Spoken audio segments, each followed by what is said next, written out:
Hi everyone, welcome to the teachers YouTube channel. यह यह lecture specially हम record कर रहे हैं एचटेट के लिए, लेकिन यह वीडियो सीईटी हरियाणा सीईटी के लिए भी बहुत ज़्यादा हेल्पफुल रहेगी। सो अगर आप पहली बार आए हैं या आप डेली यूज़र हैं, सो अगेन आपका वेलकम इस यूट्यूब चैनल पर। और इस वीडियो को हम जस्ट 10 मिनट के अंदर कर लेंगे, जिसमें आपको काफ़ी सारी जानकारी मिलेगी। तो चलिए लेट गेट स्टार्ट वीडियो। हमारा पहला क्वेश्चन, गुरुद्वारों का शहर कौन सा है? ऑप्शन ए कैथल, कुरुक्षेत्र, अंबाला या फिर करनाल। तो गुरुद्वारों का शहर कौन सा है? Option A Kaithal. अगर गुरुद्वारों का शहर पूछ लिया जाए तब आएगा आपका कैथल। अगर पूछ लिया जाए कि सबसे ज़्यादा गुरुद्वारे किस शहर में है, तब आपका कुरुक्षेत्र मिलेगा। अगर कुरुक्षेत्र ना मिले तब आपको अंबाला के साथ जाना है। इतनी जानकारी आपको पता होनी चाहिए। चलिए अगले प्रश्न पर हम मूव करते हैं। गेहूं व जौ अनुसंधान संस्थान कहाँ पर है? पुंडरी, गुरुग्राम, हिसार या फिर करनाल, बताइए। और आप साथ साथ में खुद का भी आंकलन करते रहिएगा, क्योंकि हो सकता है कि आपको लगे कि क्वेश्चन बिल्कुल इजी आ रहे हैं या किसी वीडियो में आपको लगे कि क्वेश्चन बिल्कुल टफ है।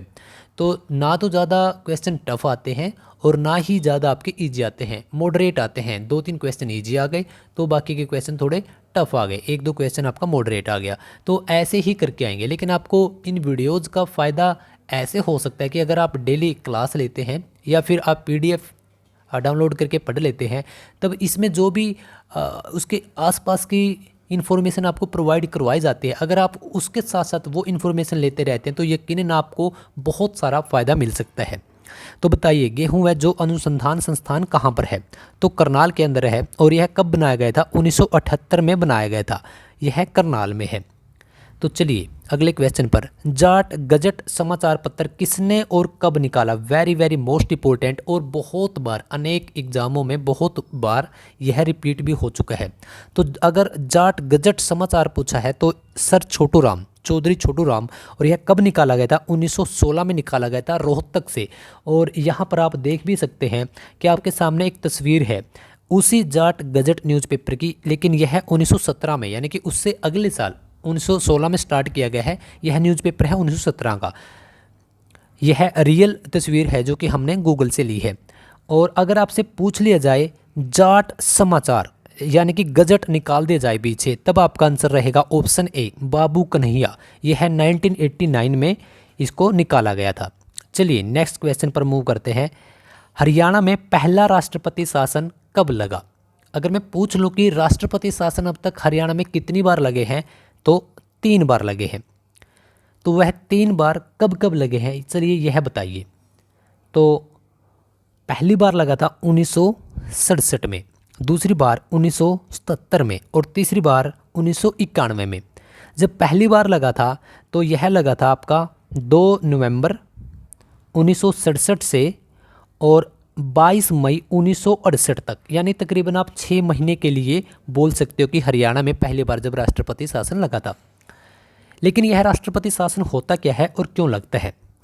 देखिए, जब भी किसी भी कारण से किसी राज्य की सरकारें ठीक प्रकार से काम नहीं कर पा रही हो, तब वहाँ की पूरी शक्ति राष्ट्रपति के हाथ में चली जाती है। कारण कुछ भी हो सकते हैं, चाहे खुद केंद्र की सरकार ही किसी राज्य की जो सरकार है उसकी पावर अपने हाथ में ले सकती है।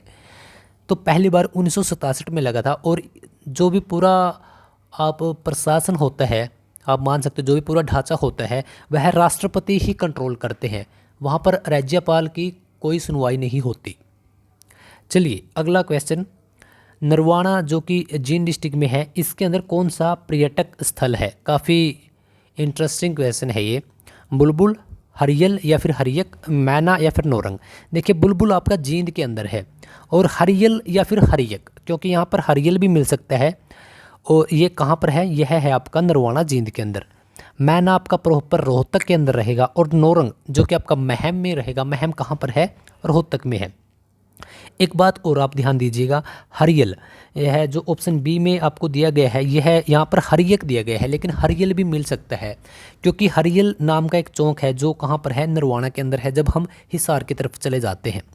चलिए नेक्स्ट क्वेश्चन पर मूव करते हैं। कौन सी नदी सर्पाकार बहती है? सर्पाकार कैसे? ऐसे सर्पाकार मतलब कि सर्प के आकार, सर्प यानी कि सांप के आकार जैसे, जैसे कि सांप चलता है, सांप ऐसे चलता है। सांप कभी भी एक सीधी रेखा में नहीं चलता, तो सांप हमेशा जिग जैग लाइन टाइप आप बोल सकते हो, इसमें चलता है। तो वो कौन सी नदी है? वह है आपकी यमुना नदी, जो कि ऑप्शन सी में है। यमुना नदी पूछ ले जाए किन दो राज्यों के बीच बहती है, तो हरियाणा और यूपी के बीच बहती है। पूछ लिया जाए कि कितने किलोमीटर तक बहती है, 320 किलोमीटर तक बहती है। अगर पूछ लिया जाए कि हरियाणा की सबसे लंबी नदी कौन सी है, तब भी वह यमुना नदी ही रहेगी। ओके, इतनी बातें आपको पता होनी चाहिए। और साथ साथ में हम कुछ तस्वीरें भी इंक्लूड कर देते हैं, इसका आप लोगों को बहुत फ़ायदा होगा। कैसे?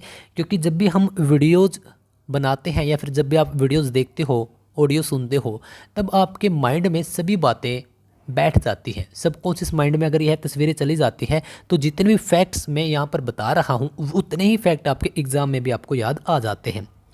चलिए, हाली पुरस्कार किस क्षेत्र में दिया जाता है? यह तो सबको पता ही होगा, उर्दू क्षेत्र में या उर्दू साहित्य में इसको दिया जाता है। कुछ इस प्रकार से होता है, जैसे कि यहाँ पर तस्वीर लगा रखी है। यह कोई डॉक्टर कुमार पानीपति या प्रजापति, कुछ ऐसे करके पानीपति, इसका इनको मिला था। हाँ, यहाँ पर पानीपति जी, तो इनको मिला था। तो इस प्रकार से उनको कुछ अमाउंट भी दी जाती है, 2,51,000 ओनली। तो इतने रुपए भी दिए जाते हैं, 2,51,000 रुपये भी दिए जाते हैं। इतनी बातें भी आपको पता होनी चाहिए। देखिए, महाभारत का युद्ध कहाँ पर हुआ? सबको पता है कि कुरुक्षेत्र में महाभारत का युद्ध हुआ था। ममता सौदा ने कब माउंट एवरेस्ट फतेह किया? शायद यह क्वेश्चन बहुत सारे कैंडिडेट के लिए पुराना भी हो सकता है कि बहुत सारे लोगों के लिए नया भी हो। तो सबसे पहले ममता सौदा जी के बारे में बात करते हैं। यह कैथल डिस्ट्रिक्ट से बिलोंग करती है, कैथल डिस्ट्रिक्ट से। और अभी यह राइट नाउ ये पुलिस विंग के अंदर है। यह इनकी तस्वीर है। और इन्होंने 2010 में, ऑप्शन बी, 2010 में इन्होंने माउंट एवरेस्ट को फतेह किया था। उसके बाद ही सरकार ने इनको पुलिस विभाग में नौकरी दी थी। पंचमुखी हनुमान मंदिर कहाँ पर है?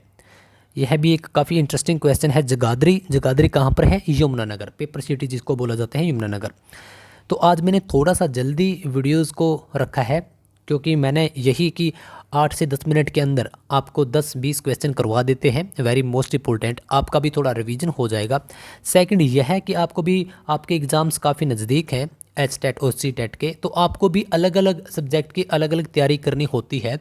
तब आप अलग चैनल पर या फिर बुक्स से आप उनको भी पढ़ पाओ। तो इसी वजह से मैंने 10 मिनट के अंदर इस वीडियो को कंप्लीट किया है। तो सबसे पहले थैंक यू इसलिए कि आप बेहद उत्साह प्यार दिखा रहे हो इस यूट्यूब चैनल को। और हम लगातार आप लोगों के लिए ऐसे ही काम करते रहेंगे, लगातार हम ऐसे ही वीडियोज़ बनाते रहेंगे। दूसरा कि आज मैंने एक सर्वे किया था अपने ही यूट्यूब चैनल पर कि आप लोगों को किस सब्जेक्ट के लिए वीडियो चाहिए। तो आप लोगों ने अलग अलग उसमें पोल किए हैं। किसी ने TGT, PRT, PGT के लिए, HTET, CTET के लिए, DSSB के लिए।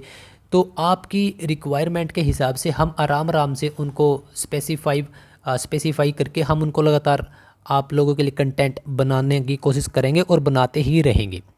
लेकिन आप पढ़ते रहिए जहाँ से भी आपको कंटेंट मिले। और एक और इम्पोर्टेंट नोटिस इसके बाद हम वीडियो ऑफ कर रहे हैं, यह है कि जो हमारा टेलीग्राम है, टेलीग्राम हमारा किस नाम से है? द टीचर्स, जिस नाम से हमारा यूट्यूब चैनल है, हमारा यानी कि आपका, हम सबका।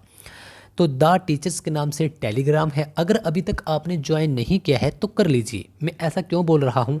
क्योंकि हम इस यूट्यूब चैनल में जस्ट टीचिंग से रिलेटेड ही सभी वीडियोज अपलोड करते हैं। टीचिंग से रिलेटेड ही हम हर इन्फॉर्मेशन शेयर करते हैं। टीचिंग से रिलेटेड ही कोई नोट्स, PDF या कोई पिक्चर वहाँ से ऐड करते हैं। ज़्यादा वीडियोज़, लिंक कुछ इसमें हम लोग शेयर नहीं करते हैं, या फिर अदर एग्ज़ाम्स के भी हम इसमें शेयर नहीं करते हैं। अगर आप एक टीचर हो या फिर टीचिंग लाइन आपको पसंद है या फिर टीचर आप बनना चाहते हो, तो इन फ्यूचर के लिए भी आप इसको सब्सक्राइब कर सकते हैं, ज्वाइन कर सकते हैं टेलीग्राम को और सब्सक्राइब कर सकते हैं यूट्यूब चैनल को। बाकी आपको जैसा लगे आप कर सकते हैं। लेकिन अगर आपको लगातार अपडेट चाहिए तब आप जुड़ जाइएगा। डिस्क्रिप्शन के अंदर सबसे ऊपर ही एक आपको लिंक मिलेगा, उससे आप डायरेक्ट ज्वाइन हो जाएंगे। तो आपके एग्ज़ाम के लिए आपको बेस्ट ऑफ लक, लगातार पढ़ते रहिए।